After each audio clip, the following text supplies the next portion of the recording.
Today's topic is workforce trends and realities in 2022 and beyond. Our HR resident, Karen Roberts, is trying to get a clear connection. She'll be joining us briefly. In the meantime, we have two local HR professionals, David Lyons and Susan Molke. And we'll start with you, Susan. Please introduce yourself. Hi, everybody. I'm Susan Molke. It's an honor to be here with you this morning.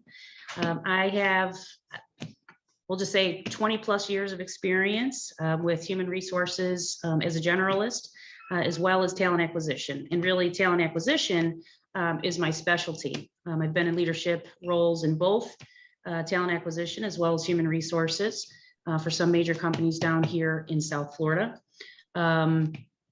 And I actually just recently transitioned out of HR and back to talent acquisition, but more as a placing high-level consultants and people who are seasoned. So, and I'm specializing in human resource placements. So it all kind of connects and works together. Great, great. Thank you. David, introduce yourself, please. Sure. David Lyons, obviously, I work with ITHINK Financial, been at ITHINK Financial now for about 19 years. But I started working in HR at the time. They didn't call it HR. They actually called it personnel management. So that was quite a few years ago, but worked in manufacturing and in healthcare, and now been in financial services now for quite a while. I did specialize when I first got into HR, but then I became, a generalist, a director of HR. And in fact, at this point, I'm actually the chief administrative officer for ITHINK Financial, and I have a director of human resources reporting up to me. Great, great. Thank you both for introducing yourselves. We're going to start with you, Rosemary. Please feel free. Okay, well, Rosemary Nixon, and I'm founder chair of Encore Palm Beach County. And I am not an HR person, but obviously I've always been interested in people and performance in organizations. I've managed nonprofit organizations. I've been in the finance sector myself. I've been in city planning. I've been a financial advisor. I've been a self-employed retirement coach. I've done a lot of different things.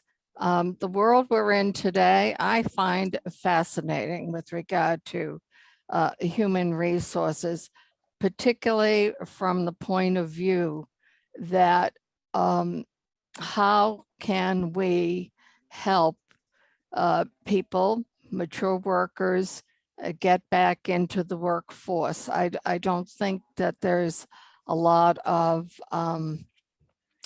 a lack of understanding that has been difficult for a lot of people 50 plus who have lost their jobs over the last few years, even going back to the recession of 2000, 2008. And we read all these conflicting reports about how there's a shortage of workers. And at the same time, we read that there are all these people who would like to get back into the workforce, but are finding it difficult to do. And so we wonder, I, as a member of the public, of course, wonder what is the answer? What can we do to help people re-enter the workforce? And I think one of the questions, and David, perhaps you could read it, is facilitating the return of mature workers to the workplace. And Encore started a focus on this because we were reading two things. One was 10,000 people turn 65 every day in this country and are leaving the workforce. And workplaces are losing their skills, experience, and knowledge At the same time, we read about the decline of the birth rate in this country.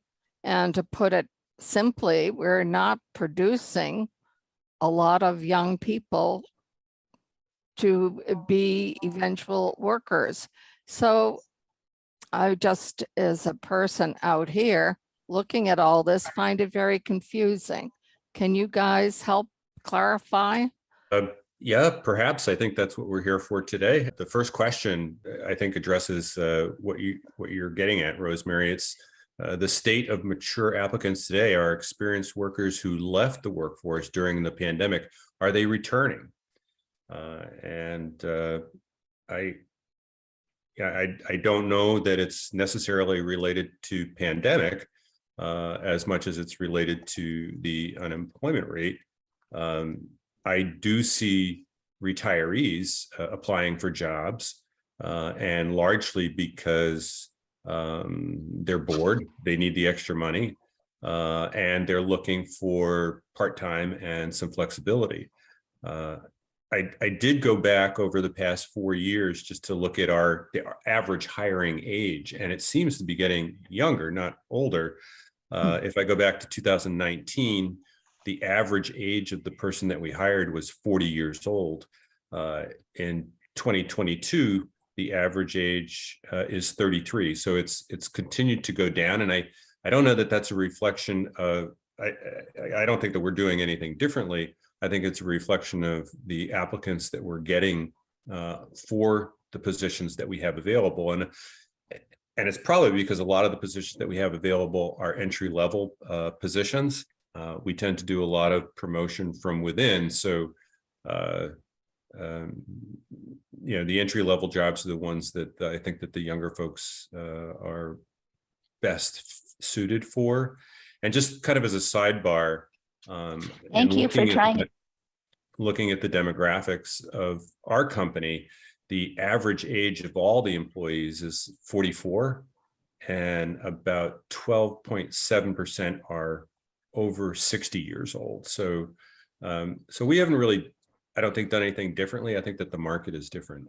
Susan, I don't know if you have another perspective on that. No, actually, my perspective really mirrors everything that you've just said. Yes, I do see, mature workers returning back to work pre-COVID. Now, there's still a really good percentage and a handful that will stay retired. But, as David said, most of these people are they're bored. They're looking for something to do. And, they want to be able to control their work-life balance. They want to be able to say yes or no, to working or not if they feel like it. I've talked to quite a few. Most of them are bored, and a lot of them, though, are a little bit concerned about their financial future with the state of the world today and everything that's happening. So they want to be able to protect their investments and their retirement funds and such. So I am actually seeing that. I will say, just in addition to David's comment about entry level, I've been in lots of different industries and have literally recruited thousands upon thousands of people, all different levels, all different types of positions. And we'll probably get more into that later, but I do see the generational differences where we're hiring. Yes, entry level, it does make sense because they're unskilled, right? So we start bringing in younger workers. And then, but I'm with Stephen Douglas right now. I don't know if anybody's familiar with Stephen Douglas, and I work particularly, specifically on their interim team. We only place high level folks, right? So anybody, I'll just say senior, we'll just say anybody senior. And of course, those people typically, tend to be more our age because they have the experience and they have the leadership and the management. So I get a lot of consultants. And as a matter of fact, we did our numbers as well, David, and just with our consultants that we're putting out, we have 30% of our staff is 50 and over. So because, companies want seasoned, they want somebody that can just come in and hit the ground running. So we absolutely are seeing that. Thank you. And it appears that Karen may be back on. So Karen? I did want to thank Rosemary and our two panelists for kicking things off so beautifully. I did want to share one additional comment to what our panelists said about the experienced and mature workers returning to the workforce. We are seeing, of course, with the inflation rates, what they are. I did speak with Julia Daitello from the Workforce Board, Career Source. She did indicate that folks are a bit concerned about their retirement funds with the market volatility and the inflation, as I mentioned, and they are seeing a bit more of folks returning not only from the boredom and wanting to contribute aspect, but also some concerns about the finances. So that was, I'm sure, something that is on folks' mind as well. So again, panelists, thank you for handling question 1 so beautifully. The next question is, are you aware or have you read about employers making any changes or enhancements to their benefit packages that will address generational differences and benefit needs? I'll answer first, David, if you're okay, because my Sure, go answer will for be it. kind of short.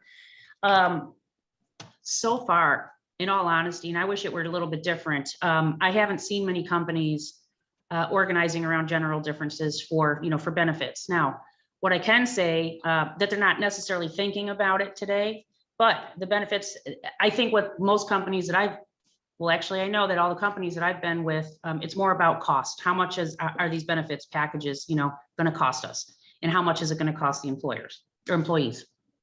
So I think that's their priority mindset. And then the second thing is that they do generally offer an array of benefits, and it typically does cover the demographic for their companies, right? So if they can afford to offer 401k, they do offer 401k. And of course they have, the Medicare and stuff for mature workers approaching that time period, used generally through a third party.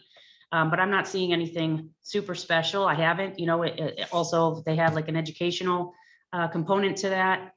But that's typical, and that seems to be what's been offered. But I haven't seen anything super out of the box or anything fantastic. Mhm. I think the costs Thank are you, really just Susan. astronomical. Thank you, Susan. David, would you like to share? Sure.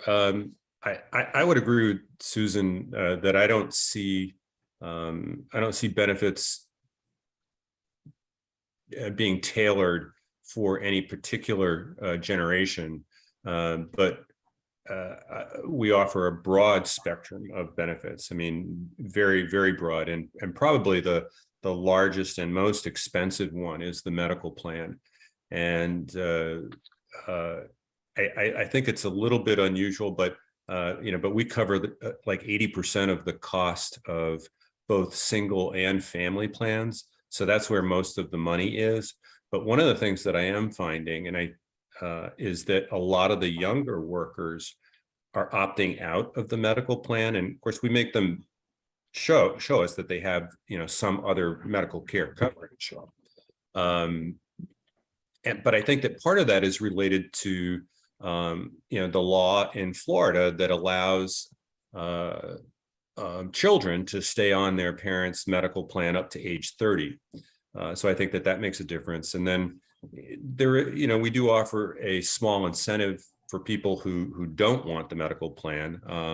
They get like $15 a week, and it adds up to about $750 a year.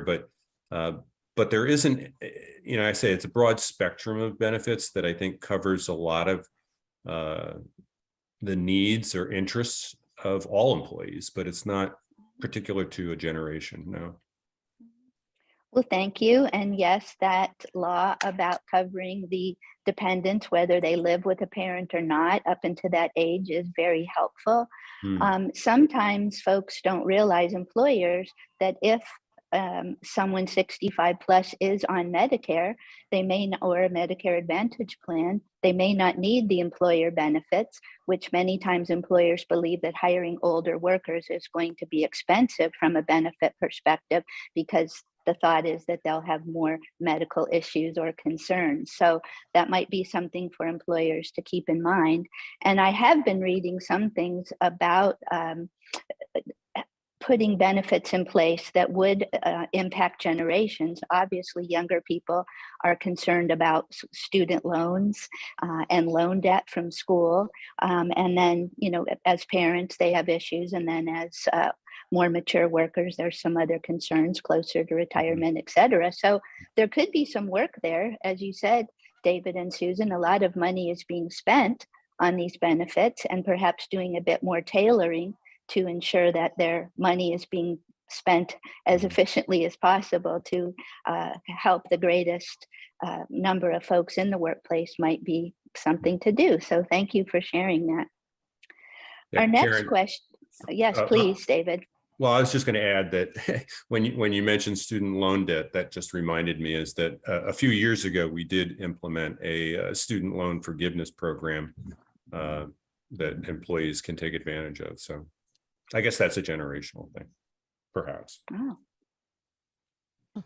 It is. And many times parents and even grandparents are helping their loved one with student loan debt. And many times mature workers are going back to school themselves. So that is a benefit that might help across the spectrum. I know in the not-for-profit community, many folks don't know, but once a person has worked for 10 years in a not-for-profit, they are eligible and they have paid for 10 years on their student loan, they can apply for forgiveness because they are working in a not-for-profit. So that's just another benefit that perhaps people don't tout if they're in that not-profit sector. So thank you, David, for adding about your program. Sounds wonderful. At our inaugural event that Encore Palm Beach County hosted last year, the Wisdom and Experience Works for Business Award, our keynote speaker was economist Chris Farrell.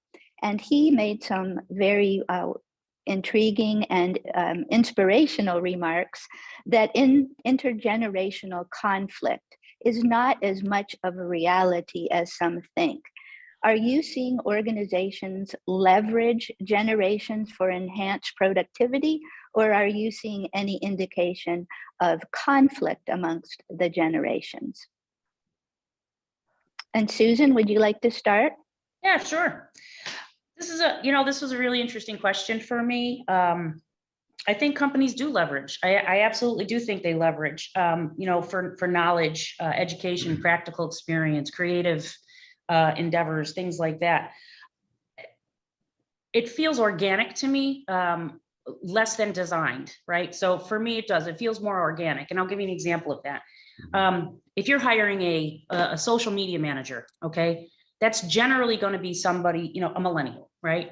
Because people, mature workers from Generation X and such, we use it, we get it, we understand it, but not to the level that they do, right? That's their culture. That's how they're being brought into this world. And so, but if you're looking to hire, like with Stephen Douglas for my organization, if you're looking to hire, a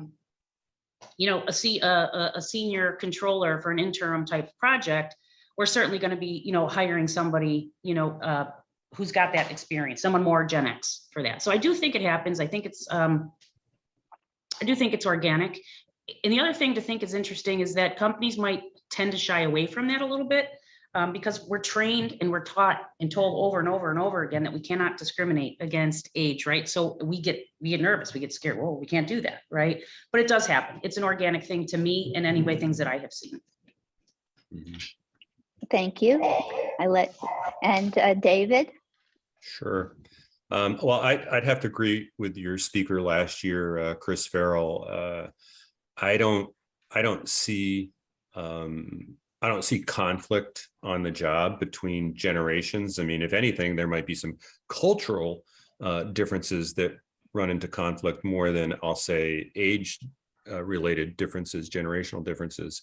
I do hear people make generalizations about different age groups, like these young people, they just don't want to work anymore. They're not committed anymore. And the older workers are, harder to train, and it takes longer to train, but they're extremely loyal. Reality is that once they're on the job, I would say that the workers that are over 40 probably do stick around a little bit longer. They appreciate the benefit structures a little bit more. I do see that the folks that we hire that are under 30 years old will stick around maybe for a couple of years, they're very anxious to be promoted, and if they're not promoted in their first year or two, then they're looking someplace else, and they can, because again, it goes back to the employment market. I think industry plays a difference too, David. I don't know if you've experienced that or not, but I've definitely seen a difference for more creative environments. Mm-hmm. It's a pay your dues type of an industry. So even if young folks come in early, they typically stick around for a little while, because again, you have to pay your dues, and that goes from company to company to company. It's not just one company over another. So I do think that industry does play a role into that. And yeah, and I absolutely agree with you. The older generation workforce, we're concerned about our retirement, our children. We've got way more responsibilities than the young workforce does if they're coming in single with no children, right? And if they're just starting out, they can certainly afford to jump around a little bit while they're figuring out life. Right. Well, interesting perspective. Thank you for that. The industry could play a role, and just the lack of more structured responsibilities could play a role, of course, into that opportunity for promote or out, as David said. Promote me, or I'm on my way to another opportunity. Mm-hmm. So our next question is, what is your organization doing, or what are other organizations doing that you may be aware of in regards to preparing workers for retirement and perhaps helping them figure out what is next? Mm-hmm. Susan? Yeah, I can start with that. This is a sad state of affairs that I am not seeing much, other than offering the benefits packages. And again, 401k, maybe having some education, some third parties coming on to talk about, savings and IRAs and things outside of what an employer can actually afford and or offer. I'm not really seeing too much, to be honest. Mm-hmm. We're not really helping. We're not sitting down with these folks, and saying, how can we help you after this? It's more like, here, if you have a pension or a 401k, good luck with that. Let us know if you need anything. I absolutely think we could certainly do more, but I don't see that. Mm-hmm. I'm sure. Okay, people thank you. Thank you, Susan. Other than saying, here's the rollover information should you need it, right? For your 401k. David, how would you like to respond to that one? Well, we actually, I think that we do quite a bit. We do offer our employees both a 401k and a cash balance pension plan. The 401k, obviously, participation is really important to us because, for a number of reasons, but not the least of which is that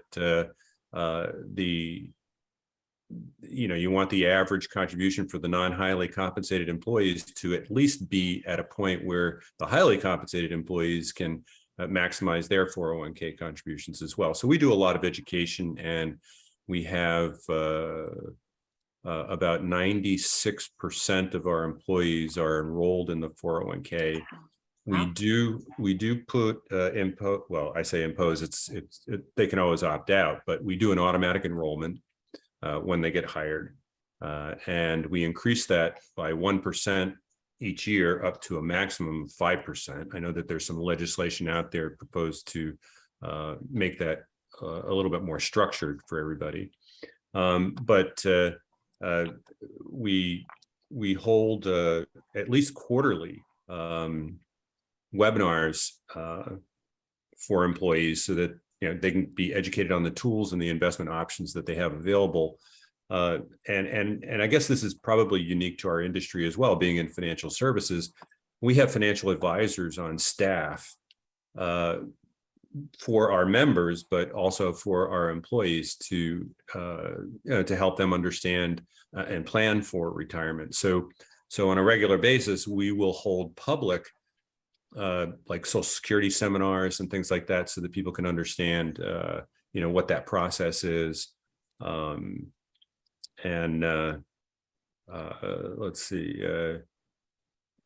And then at least once a year in the fall, usually, we invite all of our employees who are over 60 years old to a special presentation that talks about that retirement and getting, through these next, 5 or 10 years or however many more years that they're going to be working. So I think that we do a fair amount, and probably a lot more than other companies do. But again, that may be industry specific because we're in financial services.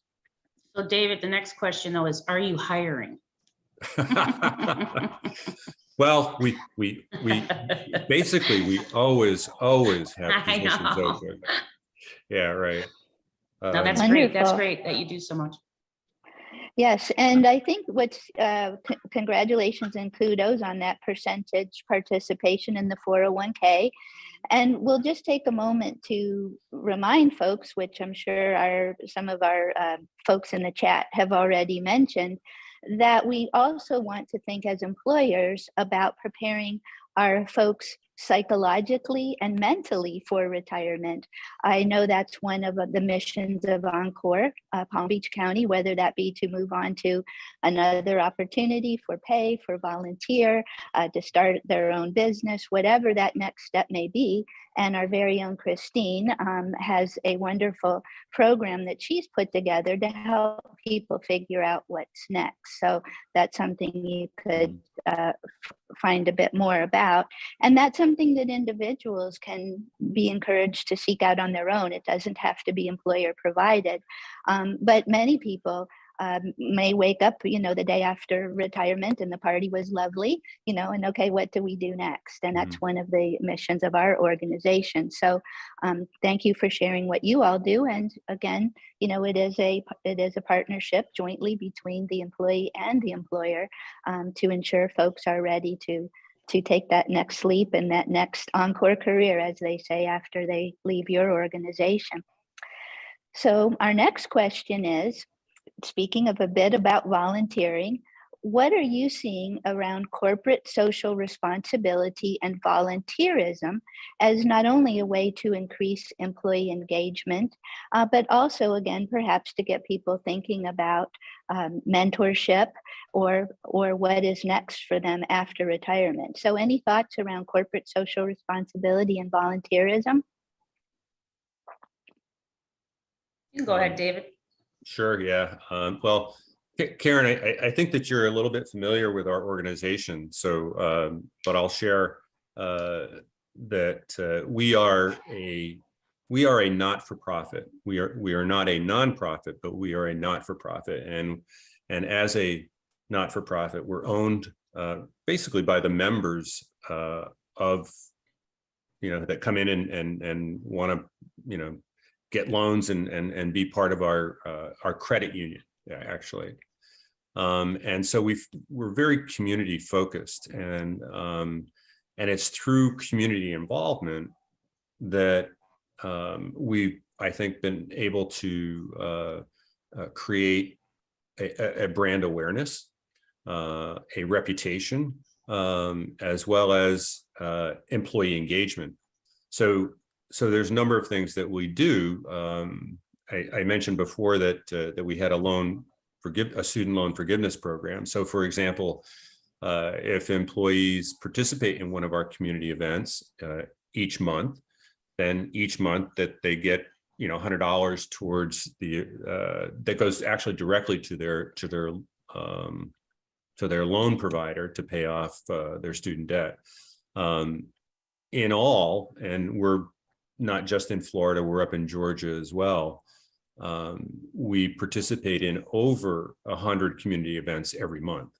And employees are encouraged to participate with us. And we get about 60% of our employees participating, but we have an internal community calendar.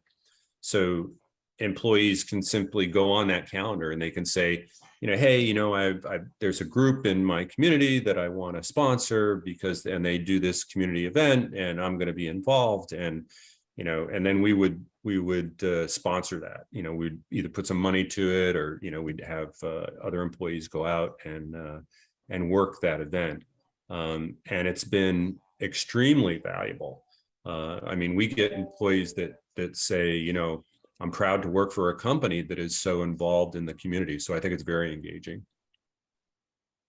Yeah, and Well, I'll that's piggyback off of wonderful. that. Susan? Oh, sorry, Karen. I was gonna say I'll Nope. piggyback off of that. I think most organizations today, and certainly the ones I've been involved with, are heavily active, and for the reasons, same thing, right? You're trying to give back to the community. You're building a culture for people that you want to, you're trying to recruit and engage to join your organizations, people of like-mindedness. So besides, philanthropic, I've been engaged with companies that also are doing things for the environment, right? And that could be or financial. So even purchasing, fair trade goods only, or things just if we're trying to amp up, we're only going to buy things out of the United States or by these certain vendors, right?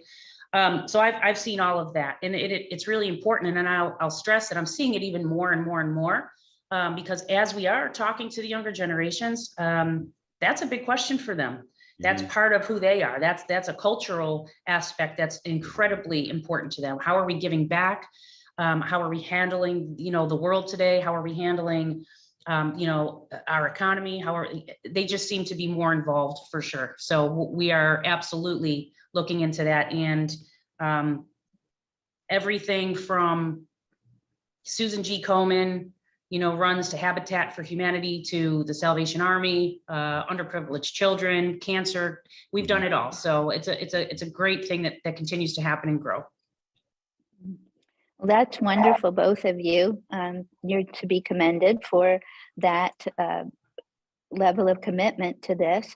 And certainly as HR professionals, we know that having a great community brand from our marketing perspective also parallels our employee value proposition. Again, why would an employee want to come to work for our organization? And these types of commitments to social responsibility and to volunteerism are part of what draws applicants in this very low unemployment world to our organization. So it's really an important strategy for organizations to follow. And I wanted to interject as well, career source, Julia Datello, she had shared some examples of things they're doing as well. And she indicated that she just assisted some other female CEOs. They completed houses for 2 single moms through Habitat for Humanity. So everybody is understanding that value of helping others, which is great for our communities. And also it certainly helps employee engagement, and employees feel proud to work for our organizations. So thank you, both of you, for that. And just continuing a bit on that employee engagement theme, what are you seeing post-pandemic, if anything different than we've just chatted about, in the levels of employee engagement? Are you seeing any change? Just please talk a little bit about that if you've noticed any trends over the last couple of years. David, do you want to start on that one? Sure. Well, the biggest and most obvious is I'll say remote work. It was something that we were forced to sort of break the mold of saying, well, this is all what we've done in the past, and we always had a few employees to work remote, but we're probably about 50% of our staff has some remote component, if not a full-time remote component. And what I'm finding is that if I put remote in an advertisement for an open position, I get many more applications than if I don't put remote, if it's in office. And from a generational standpoint, I'll say that, and this is really just anecdotal, I'll say that some of the older workers enjoy being in the office a little bit more than the younger workers. The younger workers really want the flexibility of being remote more. Yeah, I'm seeing similar to that. I mean, I see, plenty of engagement. I don't want to say more engagement. I want to say it's different. Again, and again, backing the remote and the hybrid type environments, we have to foster more engagement because we are not face to face. So whether we're using a new technology, a new communication app, we're flying people into headquarters or to one area or regional area, to get together, to do some kind of team building and stuff, because you do need to foster that engagement, and you still need to have face-to-face at times. Again, it could be industry or position specific, but we are seeing that and people enjoy it. Where I'm seeing a difference I'm not really seeing a difference generationally. More of, if the commute is very far, I don't need to drive 45 minutes to an hour in traffic and do that if I can be more productive at home, because I'm not going to have the same type of disruptions and interruptions throughout the day. I don't have to go to 5 senseless meetings.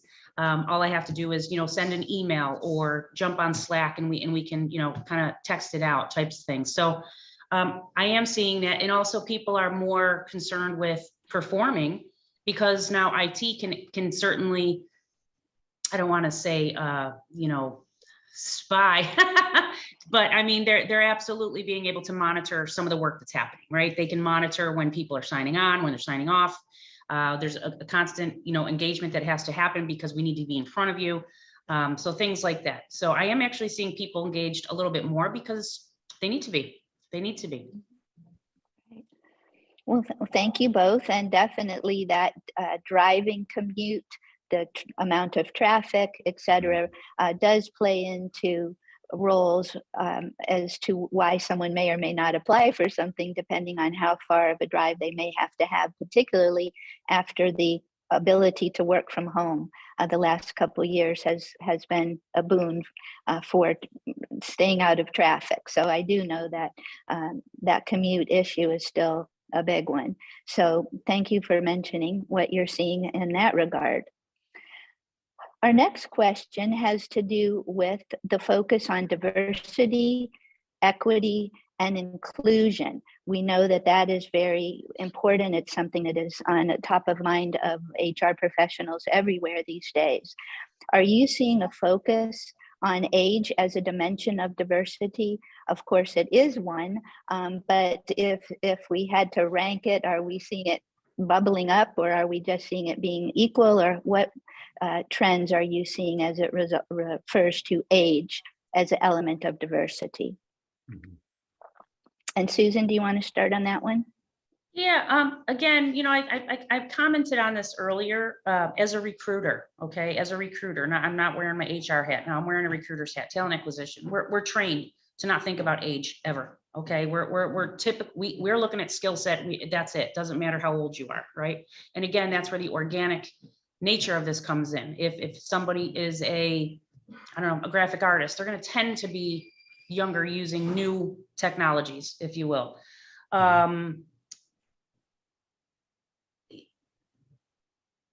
I just don't, I see it, I do see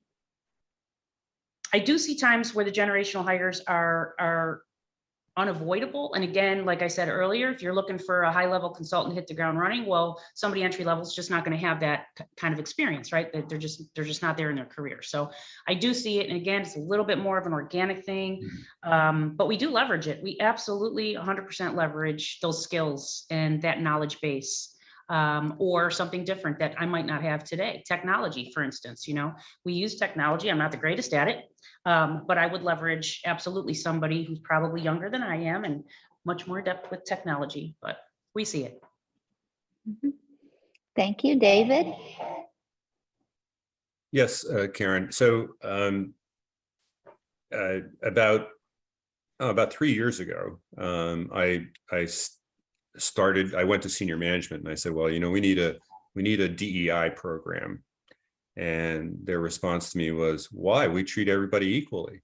And I try to explain to them that equal is not necessarily equitable, but that there is this diversity and we really should recognize what it is. And most of the time people would think of race when they think of diversity. And of course I wanted it to be much more than that, because it is much more than that. So So we started this, I did a survey first off of all of the employees to try to capture, what's the awareness level and what's the perspective. And in that survey, there was at least one area of open-ended comments. And out of the 55 comments that I got, there was one regarding age. So and in the discussions and the meetings and the presentations that we've done and the way that we've interacted with employees, age has not been a major component of identifying, the diversity or a question of equity or inclusion amongst the demographics in the company. So yes, it is there. Yes, it is acknowledged. But it hasn't been a major focus, and because it hasn't been a major issue either. Mhm. Okay, well, that could be good news, right? That, as you said, it's everyone is feeling included, and it's not that they're feeling excluded due to age or anything like that. So that can be that could be a very good data point for your organization. So thank you for sharing, both of you. The next question has to do with fostering not only teamwork, but also knowledge transfer across an age diverse organization. And we know the danger or the loss of talent, the loss of knowledge, the loss of experience that can happen when folks retire and walk out the door. And so what are our organizations doing to foster that knowledge transfer while the mature worker is still there? And of course, many organizations utilize a mentoring program, whether formal or informal.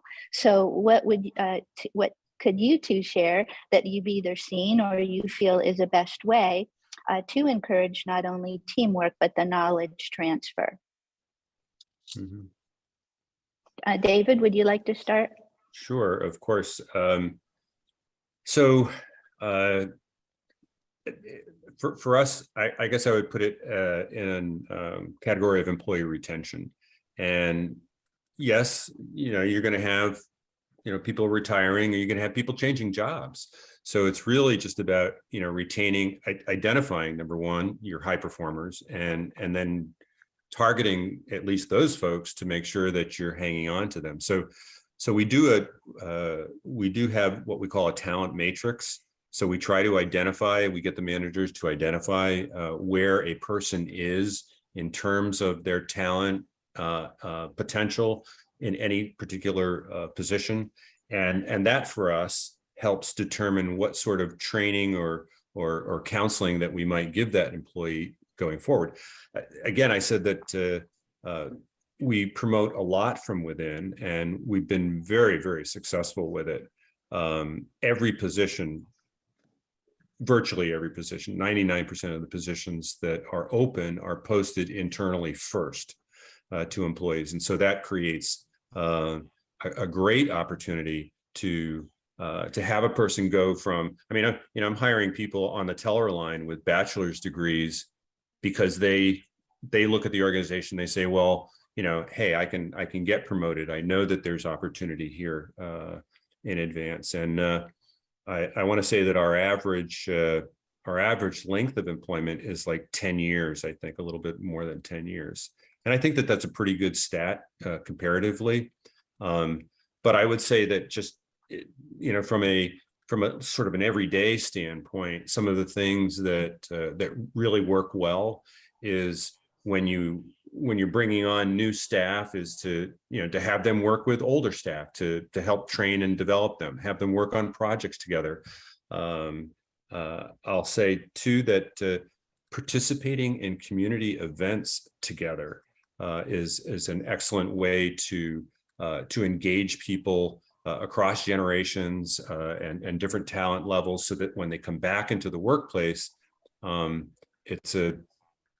it's a much easier communication process, a much easier work sharing process.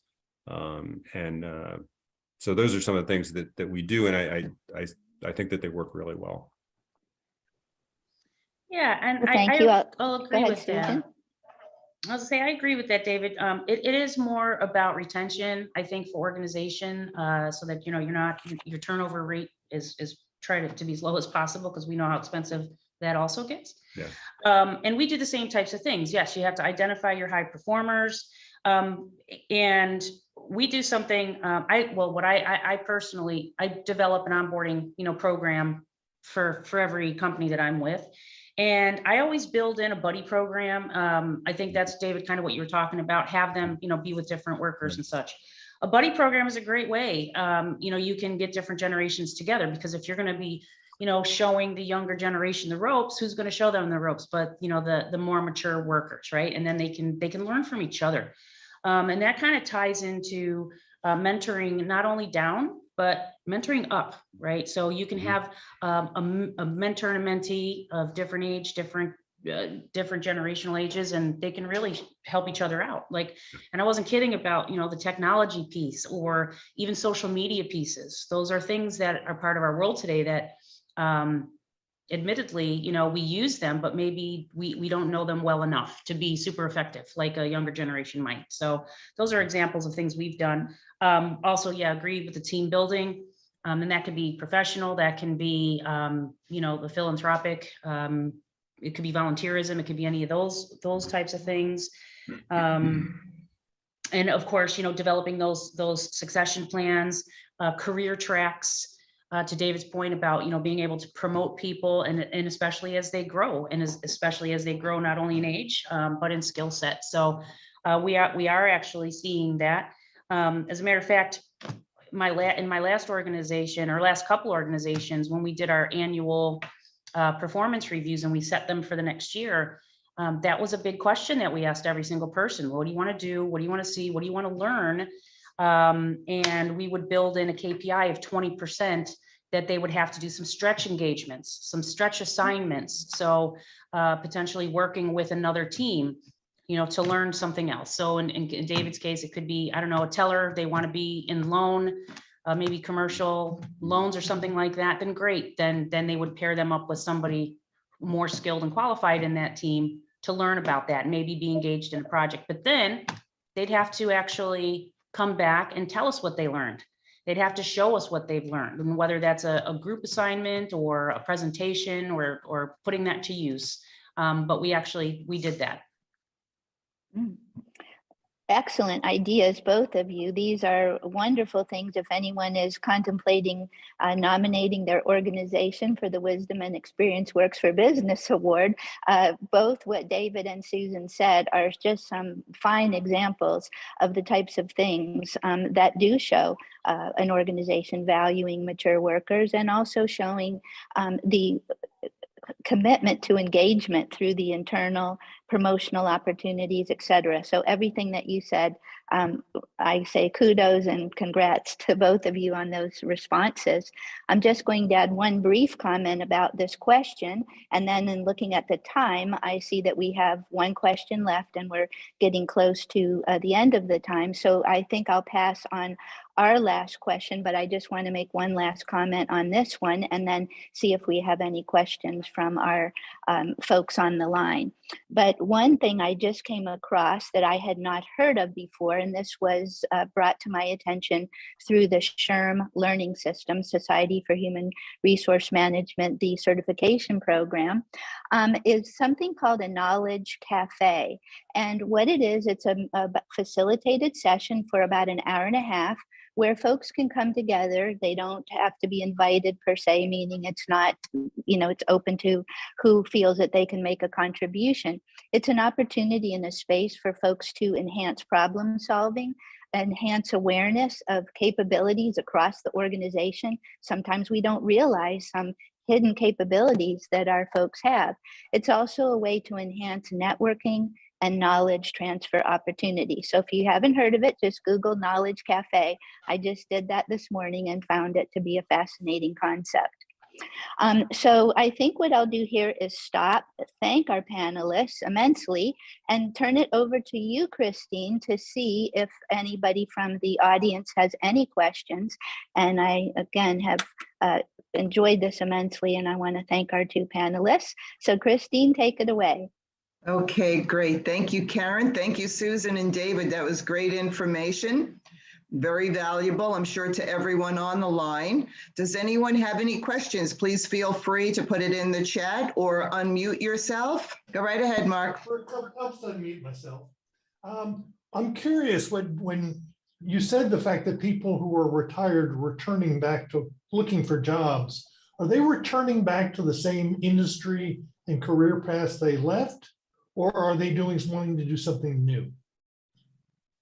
Mark, I'm seeing both. And again, it just depends on the industry. So I worked in the retail industry where many of the retirees were coming back into retail and they've never done it before, because it was something pretty quick and easy. They could learn, they could train quickly on it, and they could be successful at it, especially if they were being paid, with a commission or something.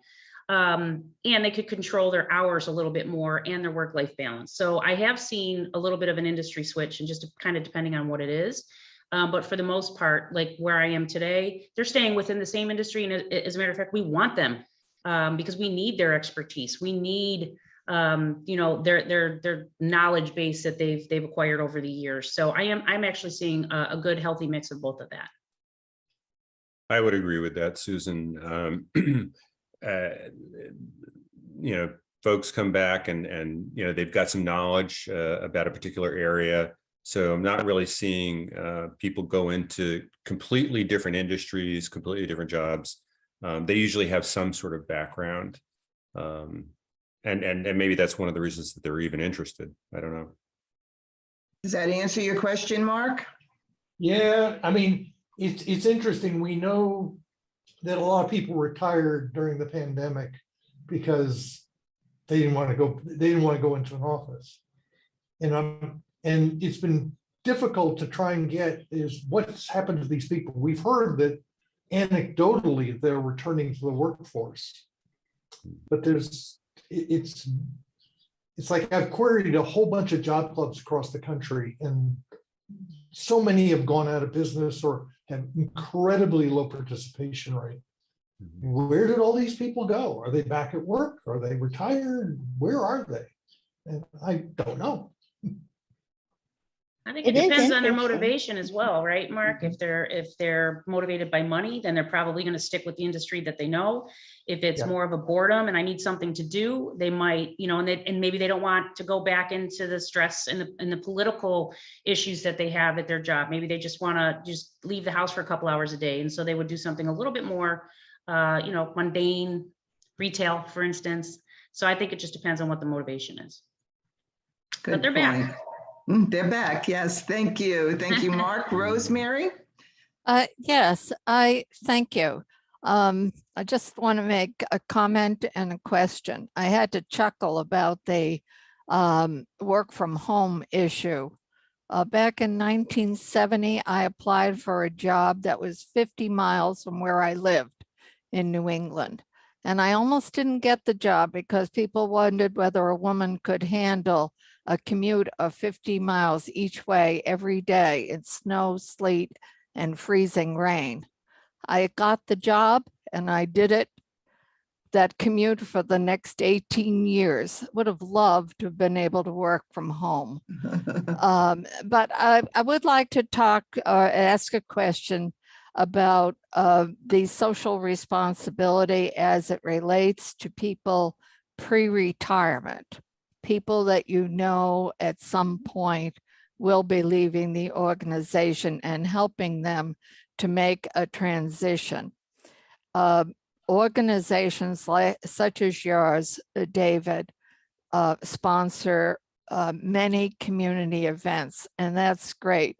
And in fact, I would like to take the opportunity here to thank ITHINK for being a sponsor of our Wisdom and Experience event coming up in October. But my observation of most of that kind of activity is that it is a group activity or an event activity that is sponsored.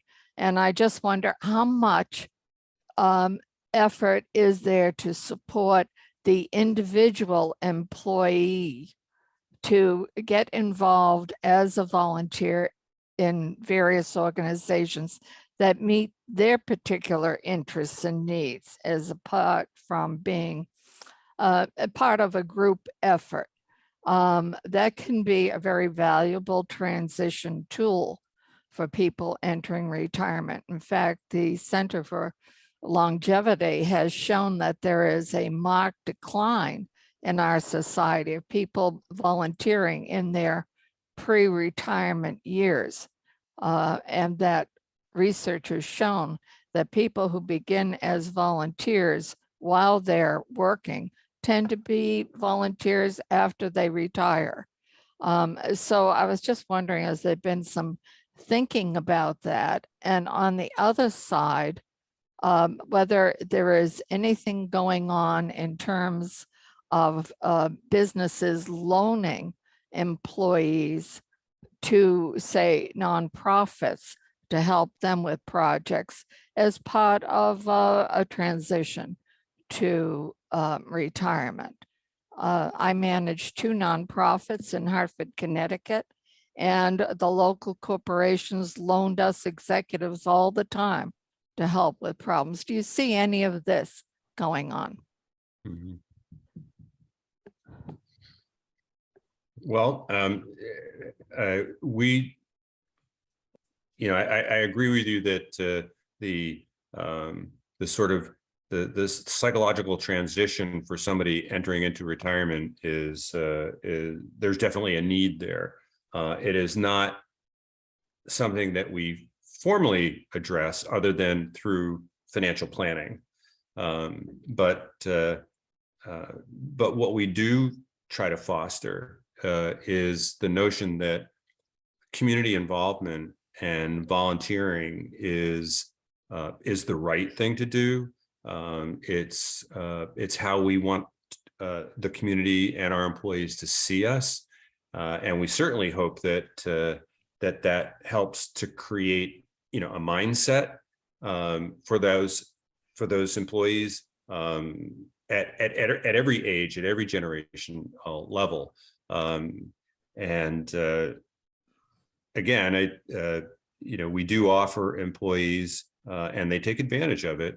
That we encourage them. If you have a charity in your community that you want to support, that you're involved with, and you want to put that on the community calendar, and you want us to sponsor it, then we're absolutely open to doing that. So it's sort of it's a culture of community support that we're really trying to that we're trying to build, and it helps us as well. But I think it engages the employees. It gives them something to be proud of the organization that they're working for, and it helps us in terms of being an employer of choice as well. So the other day I'm asking my recruiter, I said, with the unemployment rate down at 2.7%, are you having a difficulty finding, applicants? And the answer was no. I'm still finding, some, good applicants. I'm not finding as many because there's just not that many people looking. But yeah, being an employer of choice, building a culture of community support and volunteerism has worked well for us, but I think it's also worked well for individual employees. Susan, anything to add to that before we close out? Yeah, I would just say I agree with that. I do know that there are industries out there and there are organizations that do a much better job at preparing, their older workforce for retirement. I do know that that exists. I don't know them, but I've heard of them. We actually have some clients at Stephen Douglas that do that, but they're usually hospitals. Healthcare, I seem to think, does a lot of that. Any type of government, positions, I know that they do a lot more of that type of transitioning than a private employer might. But, again, I would kind of agree, building in that 20% that we did, and this was at Office Depot, by the way, when we did 20%, we allowed people to volunteer do whatever they wanted to do. And then again, they just kind of have to report on it. So whether they were lending their own skill sets to another department or another store during busy times, or people, were sick, whatever the case may be, they had the flexibility to kind of choose what was near and dear to them, right? And near and dear to their heart. So, but other than that, I wish I could say more that it's beneficial for them psychologically, but we just did not get involved in all of that. Mhm. Thank you. And thank you both for your great and valuable information. Rosemary, any brief final thoughts? We are almost 10 minutes over. I just want to say thank you to Susan and David And Karen. and Karen for your contribution today to our understanding. And I look forward to seeing both of you at Encore events in the future. Thank you. Be there. Thank you all so for much. joining us. Thank you. The recording will be available on our YouTube channel in about a week or so, and look for it online as well in our newsletter. Thank you so Thank you. much. Have a Take great care. day.